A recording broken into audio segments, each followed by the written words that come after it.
എൻ്റെ കൂട്ടുകാരെ, ഇത് നിങ്ങൾക്ക് പണി തരും. ഈ വീഡിയോ കാണണം ട്രക്ക് ഓടിക്കുന്നവർ, പ്രത്യേകിച്ച് പുതിയ വാഹനങ്ങളൊക്കെ ഉണ്ടല്ലോ, ഏതുമായിക്കോട്ടെ, റിമോട്ടുള്ള വാഹനങ്ങളൊക്കെ. അതുകൊണ്ട് വൃത്തിയായിട്ട് ഈ വീഡിയോ കാണുക, നിങ്ങൾക്ക് പ്രയോജനപ്പെടും. നമുക്കൊന്ന് നോക്കാം. ഇതാണ്ട് സ്റ്റാർട്ട് ചെയ്യാൻ പോവാണ്. ഇതാണ്ട് ഞാൻ ഞെക്കി, പക്ഷേ വണ്ടി സ്റ്റാർട്ടാവുന്നില്ല. അതുകൊണ്ട് എഴുതി കാണിക്കുക. വീണ്ടും ഒന്നുകൂടെ ഓഫ് ചെയ്തു, വീണ്ടും ഒന്നുകൂടെ ഞാൻ ഞെക്കി. ഇതാണ്ടേ കാണിക്കുന്നതൊക്കെ കാണുന്നുണ്ടല്ലോ നിങ്ങൾ എന്തോ എഴുതിയേക്കുന്നത്. ഓക്കെ, ഇങ്ങനൊരു സാഹചര്യത്തിൽ എന്തു ചെയ്യും? ഇതെങ്ങനെ സ്റ്റാർട്ടാക്കും? ഒന്നുകൂടെ നോക്കാം. എഴുതി കാണിക്കുന്നവർ പറയും കേട്ടോ. എഴുതി കാണിക്കുന്നത് ഇംഗ്ലീഷിലാണ്.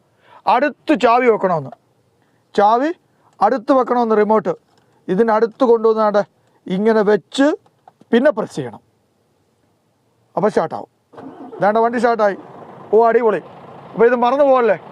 അഥവാ ബാറ്ററി കേടായി എന്തെങ്കിലും പ്രശ്നം വന്നാൽ വണ്ടി റിമോട്ട് സ്റ്റാർട്ടാവത്തില്ല.